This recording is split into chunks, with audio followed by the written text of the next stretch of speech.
दैश का मकसद अल्लाह ने क्या बयान फरमाया, वमा खलक़तुल जिन्ना वल इंसा इल्ला लियअबुदून।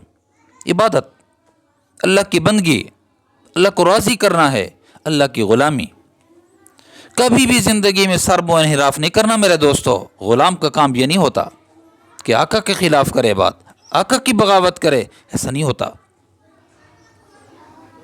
अल्लाह ने जब बंदगी के लिए हमें बनाया है, हमारी तख्लीक का मकसद रब की को राज़ी करना है मेरे दोस्तों, तो फिर हमें फ़िक्र करनी चाहिए अपनी।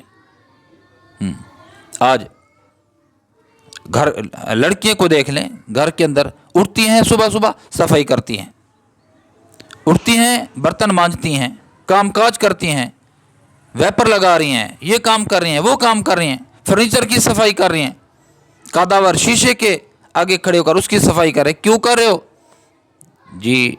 ये जगह गंदी हुई पड़ी है, डस्ट पड़ी हुई है, इस पे डस्ट, अगर मैंने इसकी सफाई ना की तो लोग क्या कहेंगे? लोगों को खार आएगी, घिन आएगी, लोग हमसे नफरत करेंगे।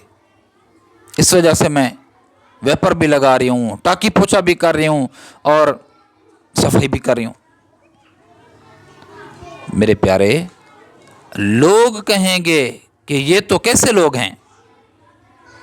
तो अल्लाह रब्बुल इज़्ज़त अगर कह दें बंदा मेरा था और मेरे रहने की जगह तेरा दिल था ईमान वाला, तेरा दिल मेरे रहने की जगह था, उसकी सफाई तो तूने ना की, इस्तिग़फ़ार ना किया, दुरूद शरीफ से तूने मुअत्तर ना किया, इस्तिग़फ़ार का तूने अपने दिल का झाड़ू ना दिया, गोया ज़िक्र अस्कार नहीं किया, रब को सजदा नहीं किया, तो हम क्या जवाब देंगे? अल्लाह रब्बुल इज़्ज़त को क्या हम जवाब देंगे?